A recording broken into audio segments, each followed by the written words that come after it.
Persembahan yang sempurna.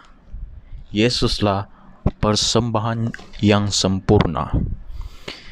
Di dalam hukum Taurat hanya terdapat bayangan saja dari keselamatan yang akan datang, dan bukan hakikat dari keselamatan itu sendiri. Karena itu, dengan korban yang sama yang setiap tahun terus-menerus dipersembahkan, hukum Taurat tidak mungkin menyempurnakan mereka yang datang mengambil bagian di dalamnya. Sebab jika hal itu mungkin, pasti orang tidak mempersembahkan korban lagi, sebab mereka yang melakukan ibadah itu tidak sadar lagi akan dosa setelah disucikan sekali untuk selama-lamanya. Tetapi justru oleh korban-korban itu setiap tahun orang diperingatkan akan adanya dosa. Sebab tidak mungkin darah lembu jantan atau darah domba jantan menghapuskan dosa. Karena itu, ketika ia masuk ke dunia, ia berkata, "Korban dan persembahan tidak engkau kehendaki, tetapi engkau telah menyediakan tubuh bagiku. Kepada korban bakaran dan korban penghapus dosa engkau tidak berkenan." Lalu aku berkata, "Sungguh, aku datang dalam gulungan kitab ada tertulis tentang aku, untuk melakukan kehendak-Mu, ya Allahku." Di atas ia berkata, "Korban dan persembahan korban bakaran dan korban penghapus dosa tidak engkau kehendaki, dan engkau tidak berkenan kepadanya, meskipun dipersembahkan menurut hukum Taurat." Dan kemudian katanya, "Sungguh aku datang untuk melakukan kehendak-Mu." Yang pertama ia hapuskan, supaya menegakkan yang kedua.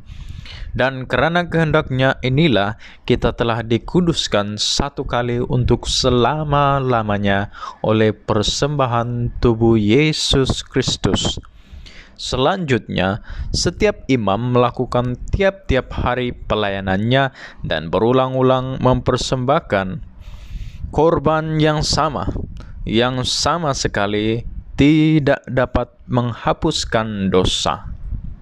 Tetapi ia, setelah mempersembahkan hanya satu korban saja karena dosa, ia duduk untuk selama-lamanya di sebelah kanan Allah. Dan sekarang ia hanya menantikan saatnya di mana musuh-musuhnya akan dijadikan tumpuan kakinya. Sebab oleh satu korban saja ia telah menyempurnakan untuk selama-lamanya mereka yang ia kuduskan. Dan tentang hal itu Roh Kudus juga memberi kesaksian kepada kita. Sebab setelah ia berfirman, "Inilah perjanjian yang akan kuadakan dengan mereka." Sesudah waktu itu ia berfirman pula, "Aku akan menaruh hukumku di dalam hati mereka dan menuliskan dalam akal budi mereka. Dan aku tidak lagi mengingat dosa-dosa dan kesalahan mereka." Jadi, apabila untuk semuanya itu ada pengampunan, tidak perlu lagi dipersembahkan korban karena dosa.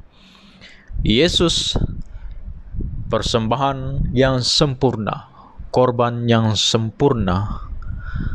Tidak ada lagi korban dan persembahan selain Yesus.